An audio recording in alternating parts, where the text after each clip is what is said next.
our vocation is above all.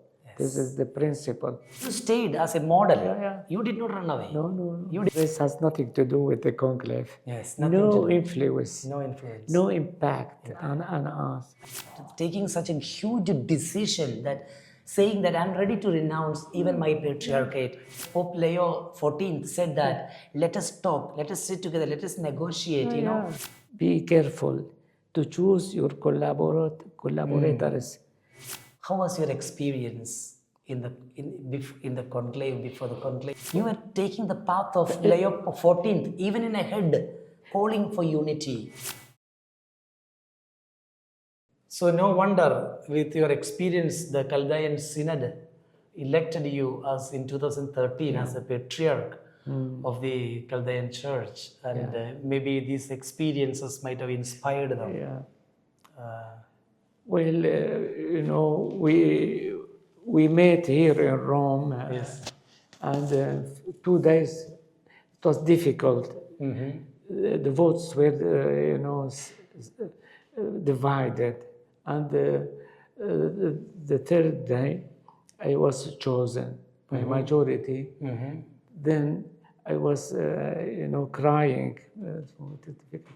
I asked the bishops, if you want me to be patriarch, and you have to promise me to work together as unity. Otherwise, go and choose another one. Oh, great. And they came, all of them, they said, they expressed their obedience and so on. 2013, that year, the Iraqi's president, Jalai Talabani, issued a decree recognizing you officially accepting as a patriarch of the country. So that was a great honor from the part of government to accept in that way.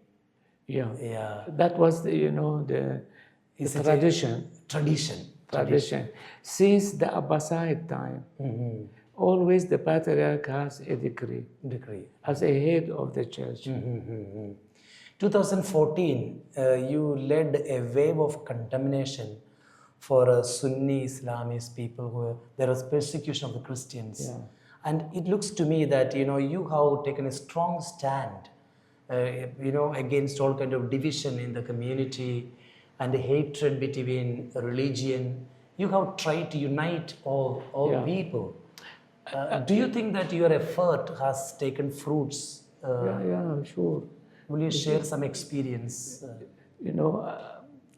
I at least 4 times I organized a common prayer, not doctrinal, psalms, hymns, and together with Muslims and Christians. And I was giving prayers to Muslims, praying in a church. This is very new. So they were welcoming you? Yeah. They didn't oppose you? No. Nobody is opposing me. And for peace, of course. And they were admiring our prayers because they don't have liturgy, Muslims. And even in the masses, especially in Christmas, the prime minister is coming, or the president is coming to the mass, and he's giving a short word to Christians, and so this is new. We prepared the ground to live together. The conviviality means in Arabic to divide the bread with the others. Yeah. So we should be very sensitive to that, sensible, Sensible. And we as Christians, we are accustomed to initiatives. They are less in Muslims, less. So we have to do what open our heart and show love. Our job, our mission. Your beatitude, Iraq being a rich heritage of Christian faith, a land 2,000 years old, faith existing there, people who speak the language of Jesus, the places connected with Bible, and you becoming patriarch in 2013, and you have witnessed a massive conflict in the land with the ISIS and terrorist group. Our people were brutally killed and lot of things. So in that situation, what pastoral way you could help our people to strengthen their faith and to witness their life? For us, we have a long history, I know, yes. of persecution, Yes. We were majority in Iraq, but little by little, and this was not new for us. For me, it was a shock. It was during the night. A Dominican father called me, so we are walking to Erbil from Mosul. How many hours? I don't think. If you can send people to bring us with cars, so I make an appeal in Erbil for Christians, priests to go and to help them to bring them to Erbil. Then the second day I went to Erbil. We opened all our church, even the seminary was there, because of the security. The seminary was moved from Baghdad to Erbil. I opened them to the nuns and to the priests for all churches, not only Chaldeans. And we helped them.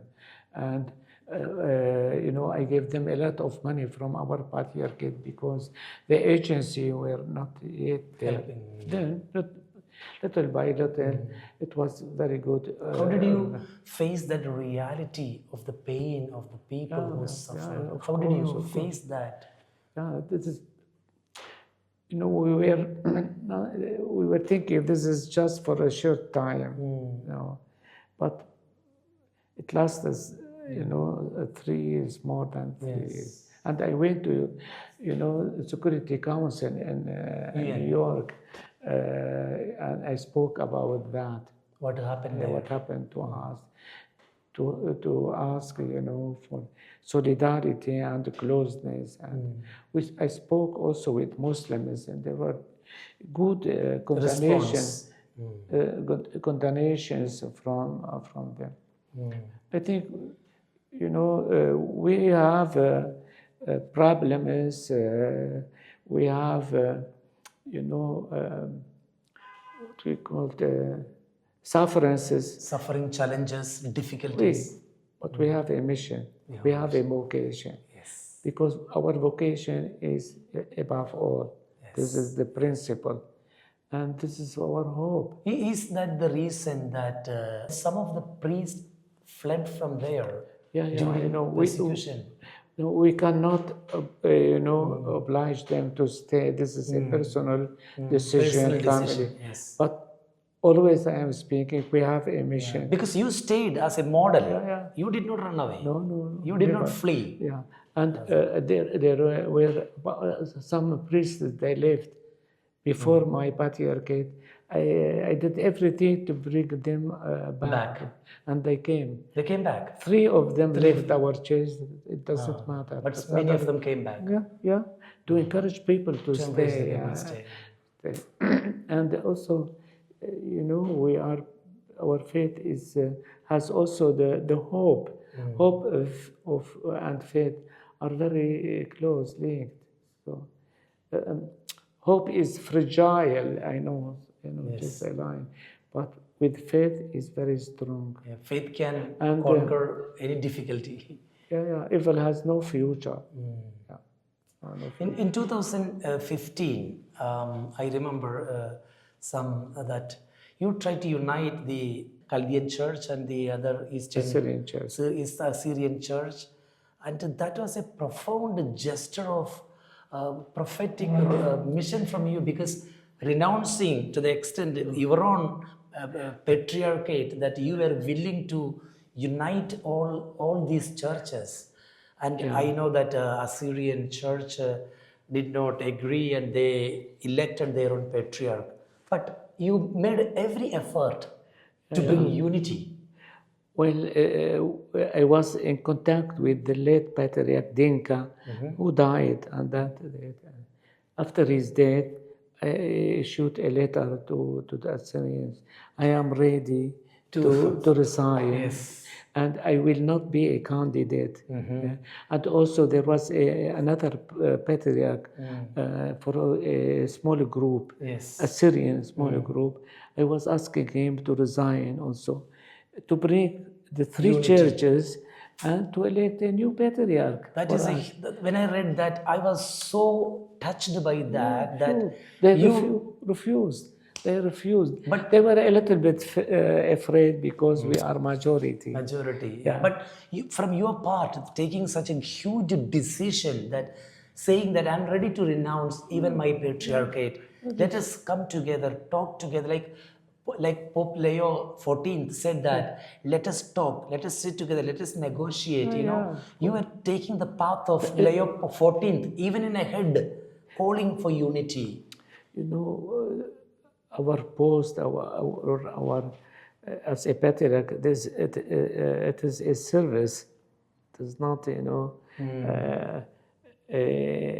a prize or something like that. I think that will be, if it happened, we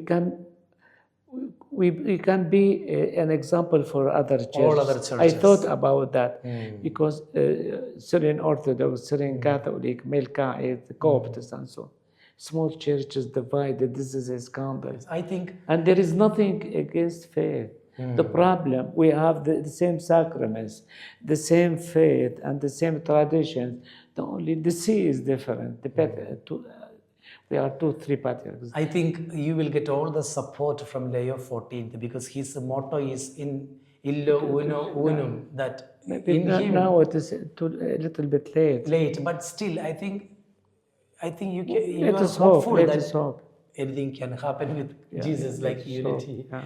So we will continue to pray for your desire that thank it you. may happen. Thank you. Your beatitude, Pope Francis has appointed you as one of the C9 cardinals, as the council members to him. That's a profound honor from him. So you were the representative of the Eastern Church in certain sense. Yeah. Others from West and Europe and different places. So when you were together working with Pope, how was your experience in? I was shocked a little bit because it didn't ask me to promote me as a cardinal. I heard that from the press. A journalist here called me and he said, just now, a few minutes, the Pope. You did not know. No. 2018. And I was the first one. Yes. The first one. In the Chaldean church. I was first one of the list. In the list, yes. And I was the second one as Chaldean. Before me, our Patriarch Delhi was promoted cardinal, but he was, very old. Yes. Yeah. And for me, it was very difficult. I had to say a speech before the Pope and the others. A few months, I was also appointed as one member. President of the Synod of Bishops. It was on the family, about the family, and I have also to open inauguration speech and also final speech to prepare. But I use this to tell the bishops from time to time some jokes, just to create an atmosphere connection and freedom, of joy, of relax, and so. And cardinals and bishops were coming to tell me jokes to tell that. It was very, very nice. The Pope asked me that after, please continue.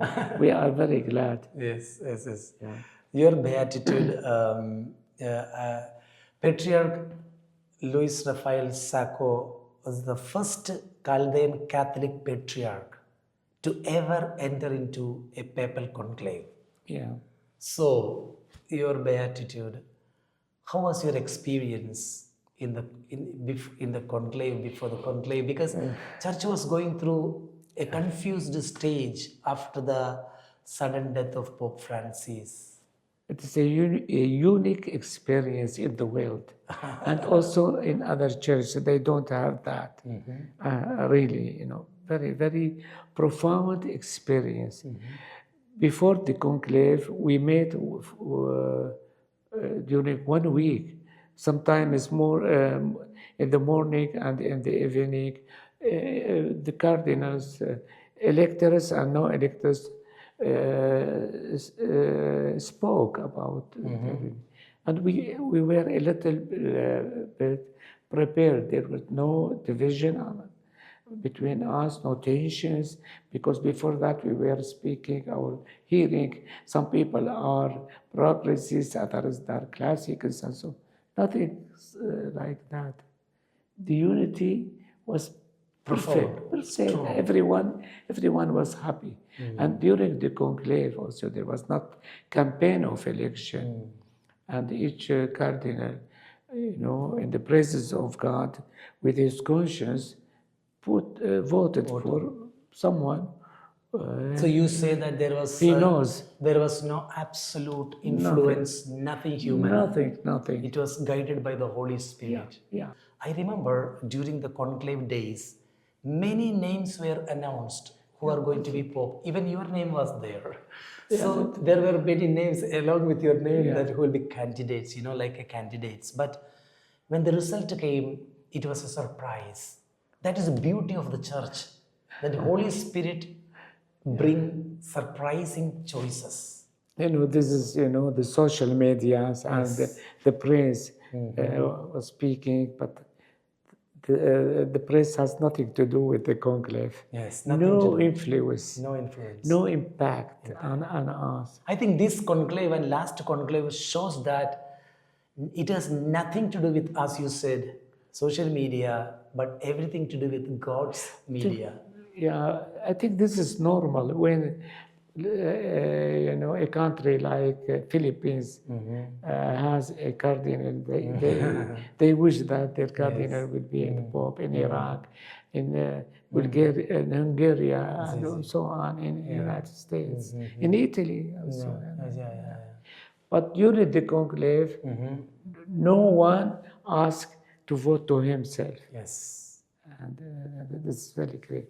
And I was beside the new Pope. Oh. He was his number was 4, I was 5, and he was for me a cardinal like the others, nothing special. Yes. I never know him. Never knew him before. Even the name was a little bit. But I started to speak with him a little bit, and when we voted, and he got some voters, the next one, and the second one more. And Holy Spirit brought him. I was a little bit confused he will be winner. So I was speaking to him about Oriental Church, our heritage, and our challenges and difficulties, problems. So how do you look at the election of Leo XIV? He was very calm and very simple. He doesn't. He didn't speak. He was always watching and listening, but he was very simple, really. Very simple and humble. Very quiet. And listening and dialoguing. Nothing special. And when he had the voters, I told him my congregation, congratulations and my prayer for you. He said, thank you. And then we came and we kissed his hand and to tell him our obedience. And for him, he kept his, his domination of himself. And do you expect the new Pope Leo XIV, of course, a great gift for the church, will continue to help the Oriental churches in its growth? Because lot of support is needed for the Oriental churches as a minority to grow in faith and tradition. I think he has many priorities now. That's not the moment. He needs time to say. And when I was beside him saying, the voice is increasing, I told him, be careful to choose your collaborators, competence and also faithful. If you want to be successful, choose good people. I said, thank you. Yes, I will. Oh, you had the freedom to say that. Yeah, I have to tell him. Yeah. And I think he will meet the cardinals because it's very important. But also, I think the patriarchs. I think when the election took place, when the name Leone was announced, the whole people for a second was in silence, but later all accepted with great joy. It was not expected. Not expected, but the name. There were other names. Yes, exactly. But the name that the present Pope chose made all the people happy that Leo XIII was, highly admired by the people, and then he wants to continue something that he has brought forth. So my question is that will Leo XIV will there be continuity of Holy Father Pope Francis' mission, or will there be a new way of taking the church into a different level of growth? It was a little bit, for me, I was a little bit, admiring his name. He is Augustinian. I was thinking he will choose St. Augustine, but he did. Maybe for 2 reasons. Because after Vatican I, there was problems in the church, and the Pope Leo resolved many problems. And he was the first Pope to change the position of the church towards the society. Rerum novarum, and to be open to the society, to the new culture, and so on. And he took this as an example for him, an idol. I think you are right. In the balcony, the first day when he appeared, he spoke about justice in the society and peace in the society. He will be also, he will follow the steps of Francis in what is regarding the society and the world. But with the, the teaching of the church and the dogma, it will be very, very sensible, about the integrity of the faith and the clarity. He said that, the marriage is between man and woman. Man and woman, and this is our faith. And also, there are 2 sexes. Yes. And not the 3 sexes. And this should, because we are living in a confused society.